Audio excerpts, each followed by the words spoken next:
It was a nail-biting game between the Yankees and the Blue Jays, with both teams fighting for a spot in the playoffs. The game was tied at 2-2 in the bottom of the 8th inning, when Aaron Judge stepped up to the plate. He faced a 2-2 count against Blue Jays pitcher Tim Meza, who had been dominant in relief. But Judge was not intimidated. He swung at a slider that hung over the middle of the plate and sent it soaring into the left field seats. The crowd erupted as Judge celebrated his 39th home run of the season, giving the Yankees a 3-2 lead.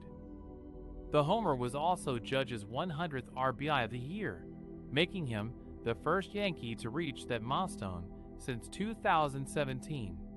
The Yankees held on to their lead in the 9th inning, thanks to a clutch save by Aroldis Chapman. The final score was 3-2, with the Yankees winning their 6th straight game and moving one game ahead of the Blue Jays in the wild card race.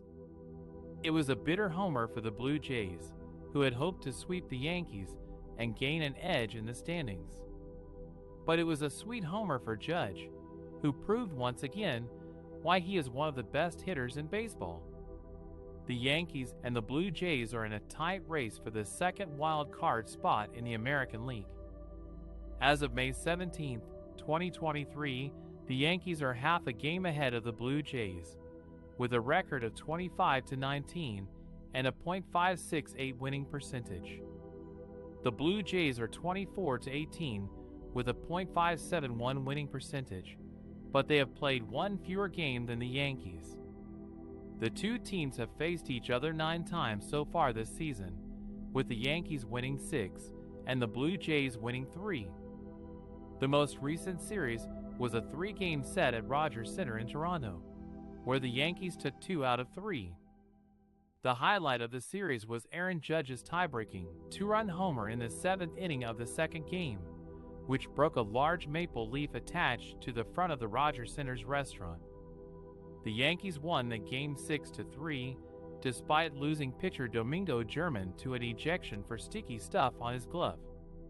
The Blue Jays have been one of the best offensive teams in the majors this season, ranking second in runs scored, home runs, slugging percentage, and OPS.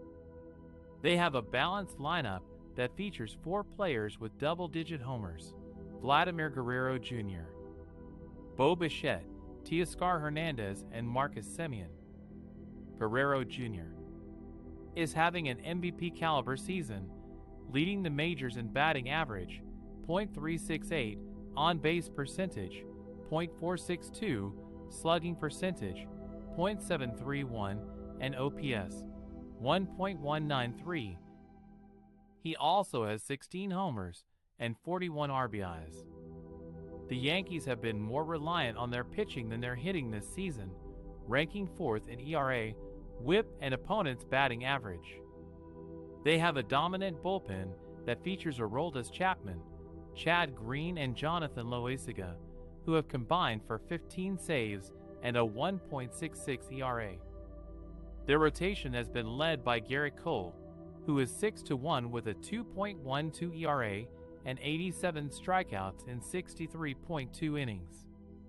He is a leading candidate for the Cy Young Award. The two teams have different schedules for the rest of May.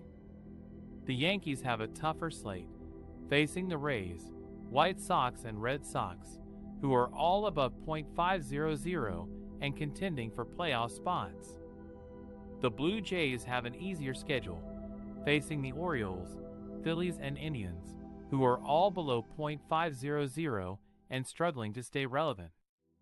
The Yankees and the Blue Jays will meet again for 3 more series this season: June 15th to 17th at Yankee Stadium, July 4th to 6th at Rogers Center, and September 22nd to 24th at Yankee Stadium.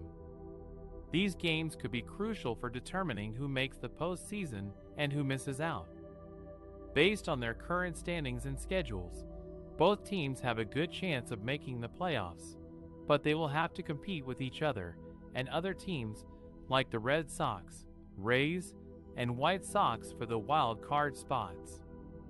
The AL East is arguably the toughest division in baseball this year, and every game counts.